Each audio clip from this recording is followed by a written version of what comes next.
اسی طریقے سے ایک اور اہم گناہ، ایک اور بڑا گناہ جو ہم کو غیر رمضان میں تو بچنا ہی بچنا ہے، رمضان میں تو بچنا لازماً ضروری ہے، وہ کیا ہے؟ جو اللہ نے سورہ بنی اسرائیل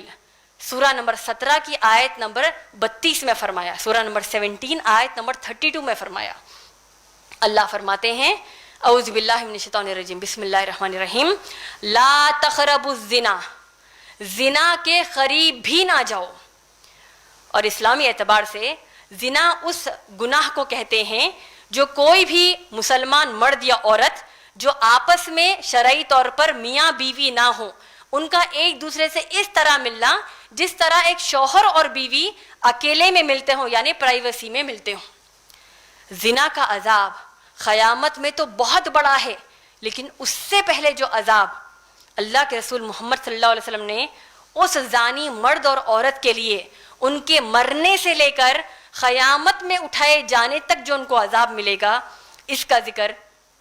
صحیح بخاری جلد نمبر 9 حدیث نمبر 7047 میں کیا ہے، یعنی والیوم نمبر 9 حدیث نمبر 7047 میں کیا ہے۔ محمد صلی اللہ علیہ وسلم نے فرمایا کہ اللہ سبحانہ تعالیٰ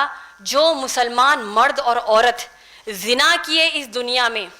ان کو اللہ سبحانہ تعالیٰ ایک بہت بڑے تنور میں، یعنی بہت بڑے اون میں ان کو پھینک دیں گے، جس میں بہت بڑی بھڑکتی آگ ہوگی۔ اور کیسے ڈالیں گے ان کو؟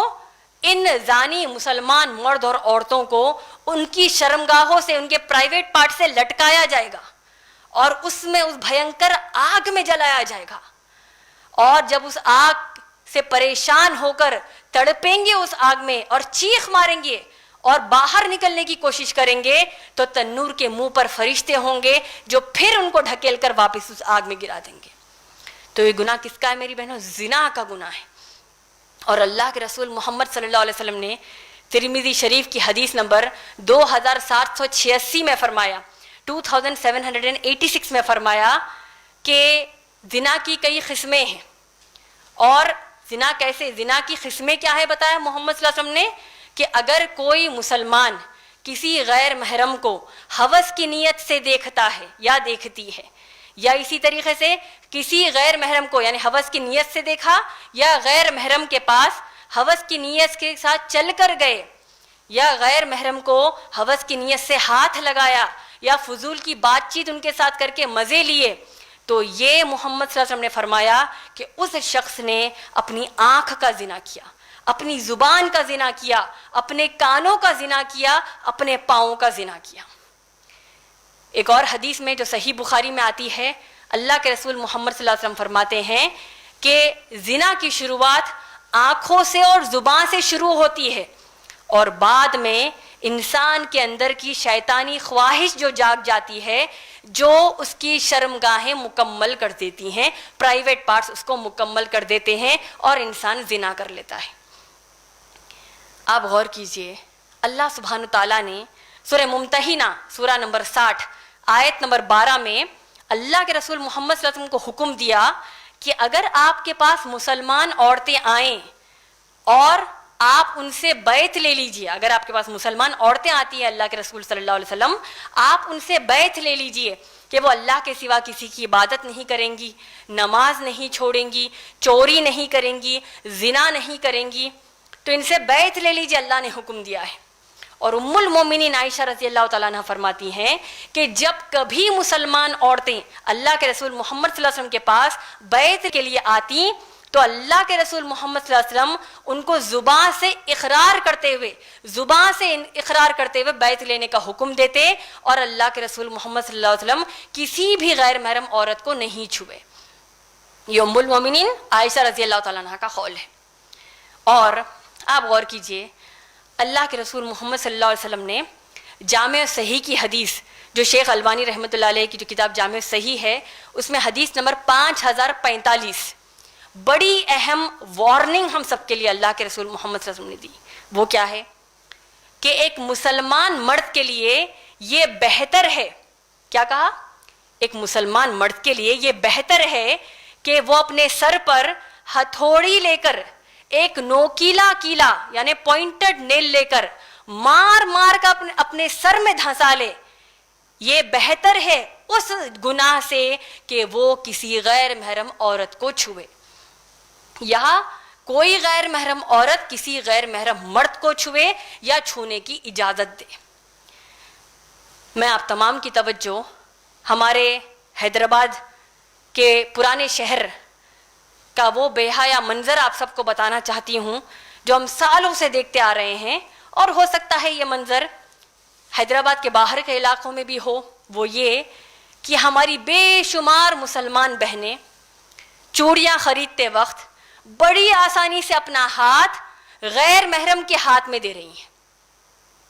بڑی آسانی سے اپنے ہاتھ چوڑیاں پہنانے کے لیے غیر محرم کے ہاتھوں میں اپنا ہاتھ دے رہی ہیں. جس طرح وہ اپنے سگے باپ, سگے بھائی, سگے بیٹے یا شوہر کے ہاتھ میں ہاتھ دیتی ہیں, اتنی آسانی سے غیر محرم کے ہاتھ میں اپنا ہاتھ دے رہی ہیں.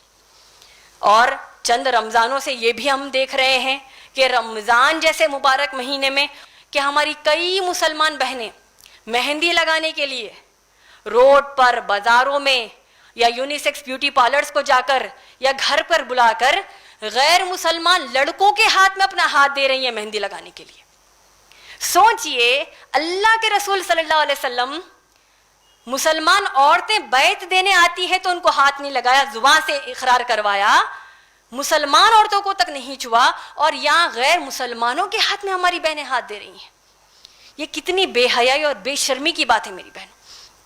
اس سے ان کے ماں باپ کی تربیت کا اندازہ ہوتا ہے کہ وہ کتنے بے شرم اور بے حیا ہو چکے ہیں.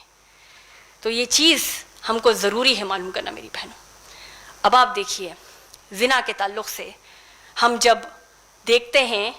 کہ اللہ سبحانہ تعالیٰ نے جن جرموں کی سزا اس زمین پر دینے کا جو اللہ نے حکم دیا ہے شریعت میں, جن جرموں کی سزا اس دنیا میں دینے کا حکم اللہ نے دیا ہے, مثال کے طور پر سورہ مائدہ کی آیت نمبر 38 میں چور یا چورنی کے ہاتھ کاٹ دو وغیرہ, یہ جو شرعی سزائیں دنیا کے لیے اللہ نے ہمارے لیے رکھی ہیں, ان میں آپ غور کریں گے کہ سب سے زیادہ ذلیل, سب سے سخت سزا اگر کسی گناہ کے لیے, کسی جرم کے لیے اللہ نے دی ہے تو زنا کے جرم کے لیے دی ہے. اس سے اندازہ لگائیے کہ اللہ کو زنا سے کتنی نفرت ہے. اور زنا کی سزا کیا ہے آپ دیکھیے, جو جرم کی سزا شرعی قانون, اسلامی قانون میں زنا کی سزا کیا ہے. سورہ نساء سورہ نمبر 4 آیت نمبر 15, اور اسی طریقے سے سورہ نور سورہ نمبر 24 آیت نمبر 4 سے 8 آپ پڑھیں گے. اللہ سبحانہ تعالیٰ نے فرمایا کہ اگر کوئی مسلمان مرد یا عورت زنا کریں اور 4 چشمدید گواہ 4 آئی وٹنسز اس کی گواہی دے دیں, اور گواہی ثابت ہو گئی کہ انہوں نے واقع زنا کیا ہے, تو ایسے مسلمان مرد یا عورت پر 100 کوڑے برسائے جائیں گے, 100 لیشز برسائے جائیں گے لوگوں کے بیچ میں. اور یہ کون سے مسلمان مرد اور عورت کے لیے میری بہنوں؟ جو شادی شدہ نہیں ہے. اگر کوئی مسلمان مرد یا عورت شادی شدہ ہے تو ان کی سزا کیا ہے کہ ان کو بھرے بازار میں زمین میں کمر سے نیچے کا پورا حصہ زمین کے اندر گاڑ دیا جائے گا, اور ان پر جو لوگ وہاں موجود ہوں گے ان کو حکم دیا گیا ہے کہ رحم نہ کرے, اور ان کے اوپر پتھر برسا کر, پتھریں مار کر رجم کر دیا جائے یہاں تک کہ وہ مر جائے. یہ سزا, یہ جرم کی سزا دینے کا حکم اللہ کے رسول محمد صلی اللہ علیہ وسلم نے صحیح بخاری جلد نمبر 8 حدیث نمبر 6440 سے حدیث نمبر 6443 میں کیا ہے. یعنی صحیح بخاری والیوم نمبر 8 حدیث نمبر 6440 سے 6443. تو لہذا اس رمضان گڑ گڑا کر اللہ سے سچے دل سے توبہ کیجئے. اس رمضان گڑ گڑا کر اگر کسی بھی قسم کا زنا ہو گیا ہو, اور کوئی بھی قسم کا آوارہ حرکت کرنے والا یا آوارہ حرکت کرنے والی, زنا کرنے والا یا زنا کرنے والی, اس رمضان گڑ گڑا کر سچے دل سے اللہ سے توبہ کیجئے کہ اب زنا نہیں کریں گے, اب انشاءاللہ کوئی آوارہ پن نہیں ہوگا. تو سچے دل سے جب آپ یہ نیت کر کے اللہ سے دعا کرتے ہیں تو آپ جانتے ہیں کیا ہوگا. اللہ کا وعدہ ہے جو سچے دل سے توبہ کرے گا اللہ اس کی توبہ کو قبول کر لیں گے. اور اللہ توبہ قبول کرنے کا مطلب کیا ہے میری بہنوں؟ کہ اب اللہ آپ کو اس گناہ کا عذاب نہیں دیں گے. یہ اللہ سبحانہ تعالیٰ نے سورہ نساء سورہ نمبر 4 آیت نمبر 16 سے 18 میں بتایا ہے. تو ہم کو ماشاءاللہ غیر رمضان میں تو زنا کے قریب بھی نہیں جانا ہے، کسی بھی قسم کے زنا میں ملوث نہیں ہونا ہے، نہ دوسروں کو ہونے دینا ہے انشاءاللہ، اور رمضان میں تو خاص طور پر اس گناہ سے دور ہونا ہے، اس کی کسی بھی قسم سے ہم کو دور ہونا ہے۔ تو یہ ایک گناہ ہے جو ہم کو معلوم ہونا چاہیے، اس سے ہم کو بچنا چاہیے۔ ایک اور بڑا گناہ جس سے ہم کو بچنا ہے وہ ہے جو اللہ نے سورہ مائدہ سورہ نمبر 5 آیت نمبر 90 اور 91 میں فرمایا۔ اللہ فرماتے ہیں اعوذ باللہ من الشیطان الرجیم یا ایھا الذین آمنوا انما الخمر والمیسر والانصاب والازلام رجس من عمل الشیطان، تم پر حرام ہے مسلمانوں کہ تم شراب پیو، جوا کھیلو، یا غیب کی باتیں معلوم کرو، یا بتوں کی پوجا کرو، یہ شیطان کی چیزیں ہیں، ان کے قریب بھی نہ جاؤ، یہ بہت گندی چیزیں، ان کے قریب نہ جاؤ۔ اور آیت نمبر 91 میں اللہ نے سورہ مائدہ کی فرمایا کہ جوا اور شراب یہ ایسی چیزیں ہیں جو انسانوں میں لڑائی لگواتے ہیں، اور ہم یہ سب نظارے دیکھ ہی رہے ہیں آج دنیا میں۔ بڑے افسوس کی بات تو یہ ہے میری بہنوں، ہمارے ایسے مسلمان بدبخت آج کے دور میں موجود ہیں جو رمضان المبارک جیسے مہینے میں افطار کے بعد شراب پیتے ہیں، نعوذ باللہ۔ شراب عام حالات میں ہی پینا اتنا بڑا گناہ ہے، رمضان جیسے مقدس مہینے میں جس میں اللہ نے قرآن نازل کی،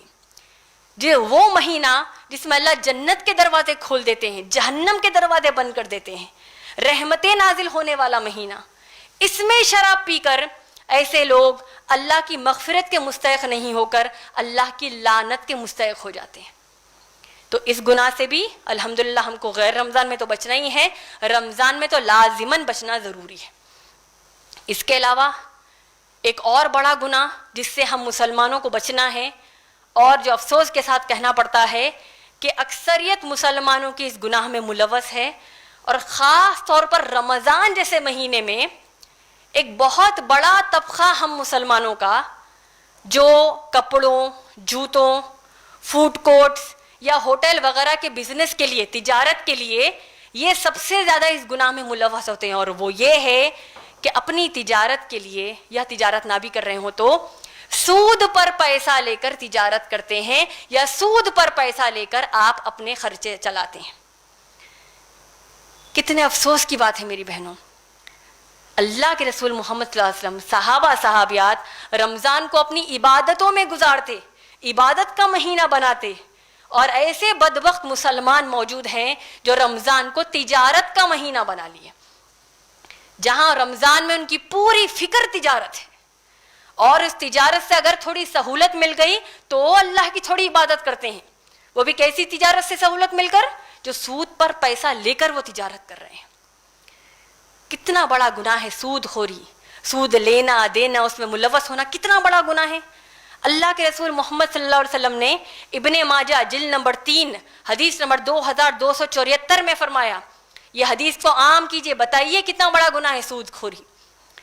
ابن ماجہ والیوم نمبر 3 حدیث نمبر 2274، اللہ کے رسول محمد صلی اللہ علیہ وسلم فرماتے ہیں جو سود لیتا یا دیتا ہے، سود میں ملوث ہوتا ہے، سب سے چھوٹے درجے کا گناہ ہے کہ وہ اپنی سگی ماں سے زنا کر رہا ہے۔ ماں سے زنا کے بارے میں کوئی تصور بھی لا سکتا ہے؟ تو سود خوری سب سے چھوٹا گناہ ہے، اپنی سگی ماں سے زنا کرنے کے برابر کا گناہ ہے۔ اور سب سے بڑا گناہ سود میں ملوث ہونے کا اللہ نے قرآن میں اعلان کر دیا، سورہ بقرہ سورہ نمبر 2 آیت نمبر 279 میں، سورہ نمبر 2 آیت نمبر 279 میں اللہ نے فرما دیا، یہ معلوم ہونے کے بعد کہ تو سود حرام ہے، اس کے باوجود سود میں ملوث ہوتے ہو، تو ان سے کہہ دو اللہ اور اس کے رسول محمد صلی اللہ علیہ وسلم سے جنگ کرنے کے لیے تیار ہو جائے۔ تو کیسی بدبختی ہے ہم مسلمانوں میں، ان لوگوں کی، وہ مسلمانوں کی، ہماری، کہ ہم اگر سود کے معاملے میں ملوث ہوتے ہیں تو سوچئے رمضان جیسے مہینے میں اپنی سگی ماں سے زنا کرنے کا گناہ اپنے آپ پر لے رہے ہیں، اور تو اور اللہ اور اس کے رسول محمد صلی اللہ علیہ وسلم سے جنگ کرنے کے لیے، اللہ اور اس کے رسول صلی اللہ علیہ وسلم سے وار کرنے کے لیے تیار ہو رہے ہیں۔ تو ایسے لوگوں پر اللہ کی لعنت نہیں ہوگی، اس مغفرت کے مہینے میں تو کیا ہوگی بتائیے۔ اسی طریقے سے ایک اور بڑا گناہ جس سے آپ کو اور مجھے، ہم سب کو رمضان کے مہینے میں خاص طور پر بچنا ہے، جو عام طور پر نوجوانوں میں زیادہ پایا جاتا ہے کہ ایئر فونس یا ایئر پوڈس کانوں میں لگا لیتے ہیں اور میوزک اور گانے، موسیقی اور گانے، میوزک اور سانگس سننے میں لگ جاتے ہیں یا کہیں اور جا کر سنتے ہیں۔ امام ابن جوزی رحمۃ اللہ علیہ نے اپنی کتاب تلبیس ابلیس میں کہا، تلبیس ابلیس یعنی اس کا انگریزی میں ترجمہ ہے دا ڈیولز ڈیسیپشن، اس کتاب میں بے شمار قرآن کی آیتیں اور احادیث کا حوالہ دیتے ہوئے شیطان کی چال بازیوں کا نچوڑ بتاتے ہوئے کہا کہ شیطان کوئی بھی مرد یا عورت کو زنا کے قریب لے کے جانے میں یا زنا کرانے میں، یعنی وہ بھیڑیے مسلمان مرد اور عورتیں جو زنا تک کر دیتے ہیں، اس کی سب سے اہم وجہ ہے کہ میوزک اور سانگس، موسیقی اور گانے، کیونکہ یہ زنا کے گھر کا دروازہ ہے۔ قیامت کے دن جو موسیقی اور گانوں کا شوقین تھا، اس کو قیامت میں، مشکات کی حدیث ہے، ابن مسعود رضی اللہ تعالیٰ عنہ نے فرمایا کہ قیامت میں گرم کھولتا شیشہ پگھلا کر، کانچ کو پگھلا کر اس کے کانوں میں ڈالا جائے گا، کیونکہ اس دنیا میں وہ میوزک اور سانگ سنتا تھا۔ اور اس کی وجہ کیا ہے میری بہنوں؟ آپ غور کیجئے، اللہ سبحانہ و تعالیٰ نے سورہ لقمان سورہ نمبر 31 آیت نمبر 6 میں فرمایا، اور آیت نمبر 6 سے پہلے اگر آپ آیت نمبر 1 سے 5 کا ترجمہ پڑھیں گے، اس کی معتبر تفسیر پڑھیں گے، تو پتہ چلتا ہے کہ اللہ نیک لوگوں کا ذکر کرتے ہیں جو اللہ کی ہدایت کو سمجھتے ہیں، نماز پڑھتے ہیں، آخرت کے دن پر یقین رکھتے ہیں، ان کا ذکر اللہ نے کیا۔ آیت نمبر 6 سے اللہ نے وہ گنہگاروں کا ذکر کیا جو بکواس کی باتیں خریدتے ہیں، قرآن کو چھوڑ کر بکواس کی باتیں خریدتے ہیں۔ وہاں پر جو لفظ آیا وہ ہے لہو الحدیث، یعنی گنہگار کون ہیں؟ جو بکواس کی باتیں خریدتے ہیں اور اس کے ذریعے دوسروں کو بھی گمراہ کرتے ہیں۔ اور اس کی تفسیر کرتے ہوئے ابن مسعود رضی اللہ تعالیٰ عنہ نے اس آیت کی تفسیر کرتے ہوئے بتایا کہ لہو الحدیث کیا ہے؟ وہ میوزک یعنی وہ گانے، وہ میوزک یعنی موسیقی اور گانے یا ایسی چیزیں جو مسلمان قرآن مجید کے مقابلے میں زیادہ دلچسپی رکھتا ہو۔ اور اسی طریقے سے قرآن کی دیگر آیتوں کی تفسیر میں آتا ہے کہ جب کبھی اللہ کے رسول صلی اللہ علیہ وسلم قرآن کی تلاوت کرتے مکے میں، تو قریش کے لوگ زور زور سے گانا بجانا کرتے یا آوازیں نکالتے تاکہ لوگ قرآن نہ سنیں۔ تو یہ بکواس کی باتوں میں جو میوزک اور سانگ سے اللہ نے کیا فرمایا؟ یہ لوگوں کو اللہ کی قرآن سے دور کرنے والی چیزیں ہیں۔ تو انشاءاللہ ہم غیر رمضان میں تو اس سے دور ہی رہیں گے، رمضان میں خاص طور پر اس سے دور رہیں گے۔ اسی طریقے سے ایک اور بڑا گناہ جو ہم مسلمان کی اکثریت اس میں مبتلا ہیں، اور بہت بڑی خطرناک بات تو یہ ہے کہ ہم کو احساس بھی نہیں ہوتا کہ ہم اس میں مبتلا ہیں، اور خاص طور پر ہماری مسلمان بہنیں اور عورتیں اس میں مبتلا ہیں۔ کون سا ہے گناہ؟ غیبت، چغلی اور تہمت۔ اللہ سبحانہ تعالیٰ نے قرآن مجید میں سورہ حجرات سورہ نمبر 49 کی آیت نمبر 12 میں فرمایا، مسلمانوں کو کہا گیا، اللہ نے فرمایا کہ تم لوگ جاسوسی مت کرو